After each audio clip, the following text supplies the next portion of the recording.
Let us see the use of operating system tools. Operating system provides a lot of services to the users and also it executes number of processes at the same time.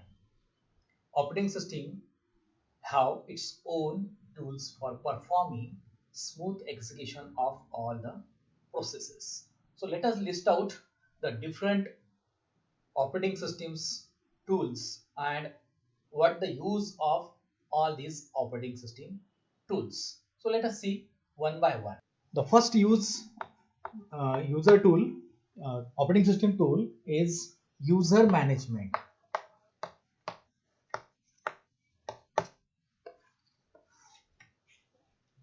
User management is one of the important tool that has operating system to provide. We can go easily to the user and group pane from the tools. We can go to the control panel and there we find the tab that is user account. There is user account that can be created and the profile picture or password can be managed easily. One can even have a numerous user account enabled to operate at different mode in the computer. Even we can go we can given an access to the computer by making the guest account enabled in password enabled computer also. So that is the use of this user management tool.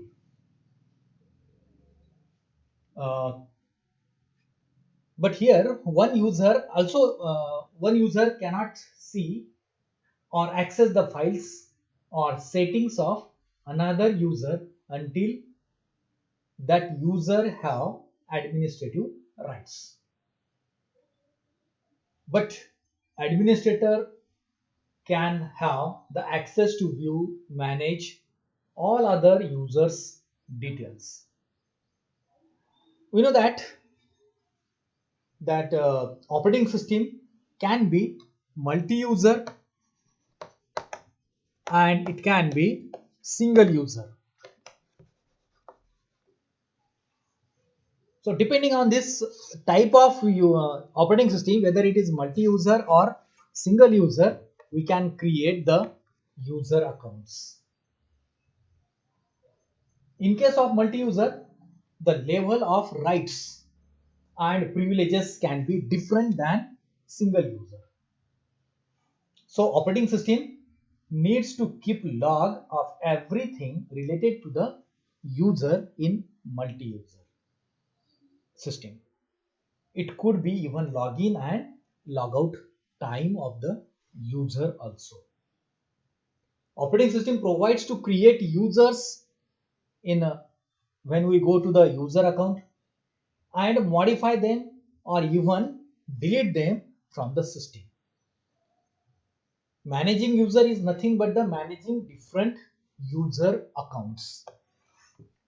That is possible actually in administrative privileges. It even ensures required. It ensures that whether that user have limited access to the system or not. It limits the access of user account. So this is the use of operating system tool, that is user management. Next is security policy.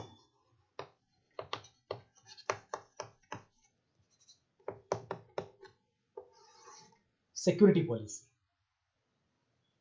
Every operating system has standard security policies. Implementation of most of the security policies depends on the organization, how to provide the security to the operating system.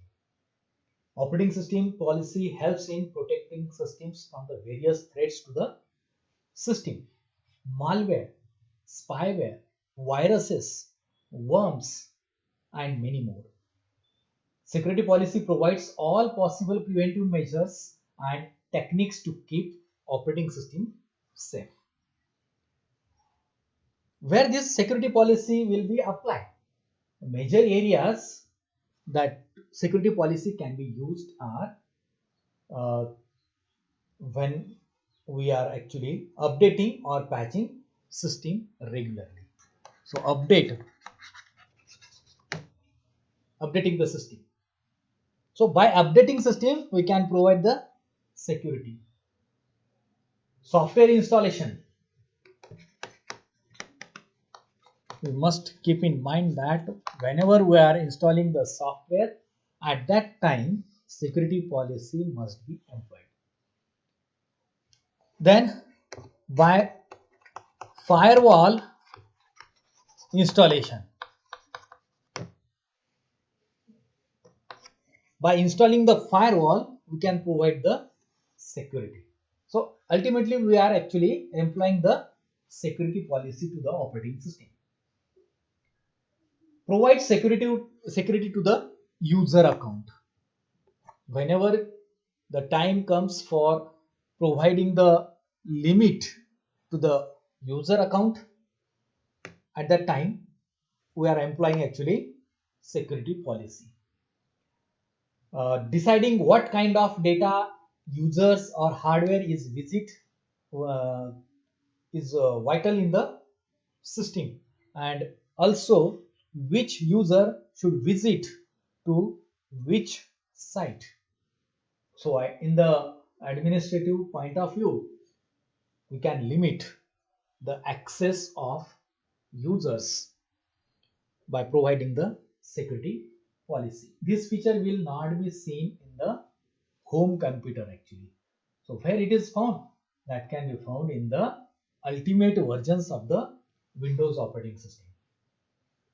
You can find the various administrative tools that can get access from the control panel.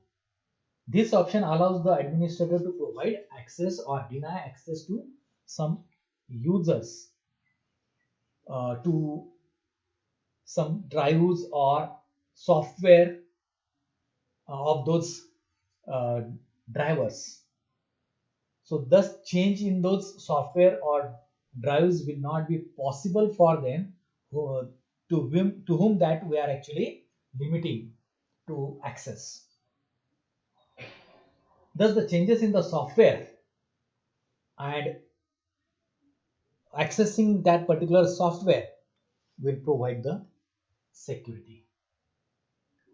By this end user policy, one administrator can allow or disallow any user of those computers to get access over few website. So that also limits and limit the access of the accessing the websites. So it implies the security policy. Next is about the device management. Is device management. This is also operating system tool which manages device management is needed for smooth functioning of computer system. Operating system communicates and does coordinating among various devices.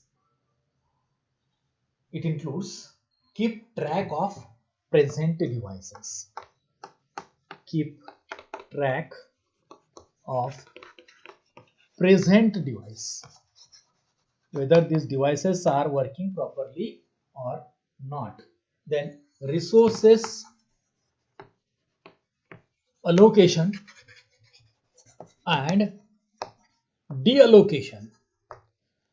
So which resources should be allocated and which resources should be deallocated.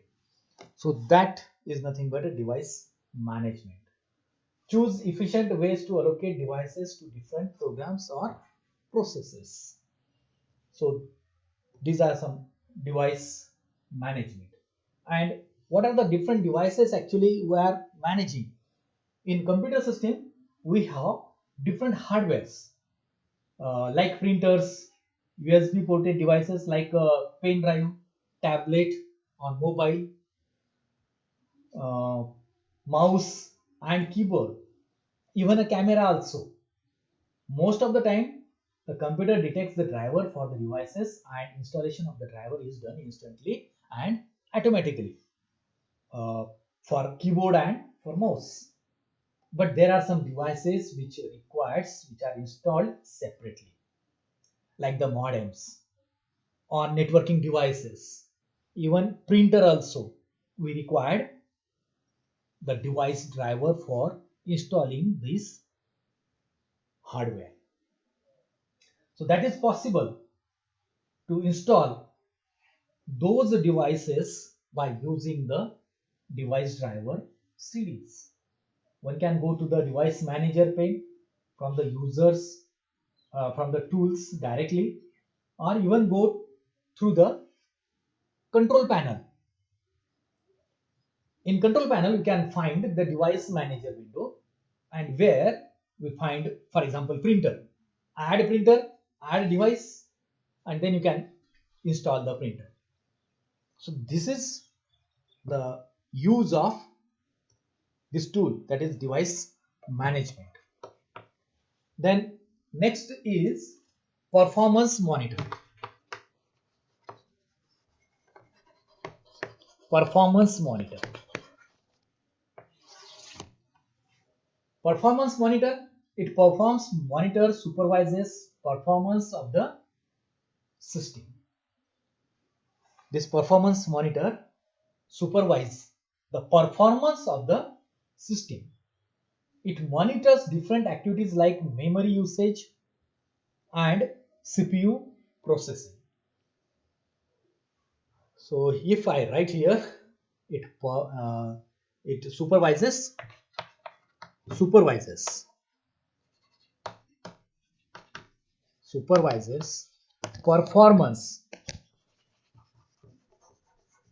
performance of the system. Also, it keeps the track of processor, memory.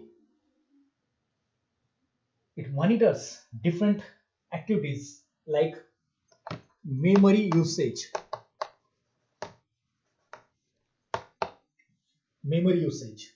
How much memory, that is the base memory or extended memory, can be used for the particular process, for the particular task.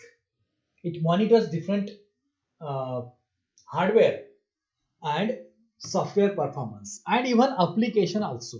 So hardware performance and software performance and application performance, it monitors. This performance monitor,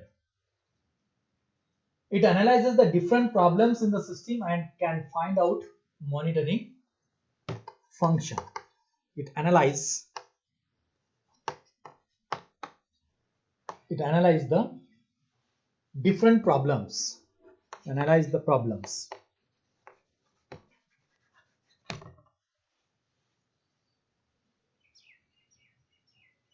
So here user can go to the control panel. User can use this performance monitor and can see that user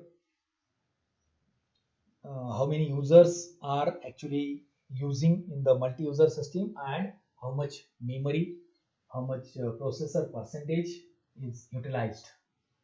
How can we find out this particular performance? By just pressing Alt plus Control plus Delete on Windows system. If the Windows system is running and you press this combination of the keys Alt plus Control plus Del, then it will enters into the task manager. So when you see that, at the same time when you press this one, it find the option of start task manager. It will show the task manager, and over there you can see different performances of hardware, software, applications, and many more. You can maximize that particular screen. You can see the how percentage of processor utilization, then memory utilization, how much memory is utilized. So 7 to 8% processor if you are yeah, is using, that means the performance of that system is better. So user can go and see the CPU usage and memory also. That is the main, or you can say major factor which affects the performance of your system. And you can see by clicking the various windows, means panes actually, to see the hardware, software, and application performance. The meters are for the CPU, memory, network, and various disk. Thus the records are placed in front of us. What is the performance of our system? Suppose you want to kill the process. Suppose you want to terminate that process. You just select that and press del. It will terminate that process. So sometimes for management, we require this particular operations. So this is one of the use of operating system tool. Then next is task scheduler. Probably this will be the last, that is task scheduler. The name itself indicates the use of this operating system tool, that is task scheduler. It can be called CPU scheduler also. CPU scheduler. In upcoming chapters, unit means in third unit, we'll see this CPU scheduler. Scheduling, CPU scheduling. Scheduling means what? And what are the different types of scheduling? Long-term scheduling, short-term scheduling, mid-term scheduling, like this. That is throughout the lifetime of process, it migrates to or travels to the various scheduling queues. So there are 3 queues that process can travel from one queue to another queue and another queue to next queue. So this cycle is always performing, because that process needs sometimes processing CPU, and suddenly it requires IO operations. So it change from one scheduling one queue to the another queue. From that queue, it again enter into the another queue. So that throughout the lifetime of that process, that is always happens. And operating system always selects processes for scheduling purposes from these queues in some manner. The selection process is done by these schedulers. One can find the task scheduler by going to the tools. From tools, we can go to the control panel. From control panel, we can go to the administrative tools to find the task scheduler. In Windows 7, Windows Vista, or Windows 8, we can find the task scheduler in updated version. Thus, it makes the Windows user equipped with the best scheduler, and that also without the support of any other software. So these are some operating system use of operating system tools. So here we end the second chapter. We end second chapter or second unit.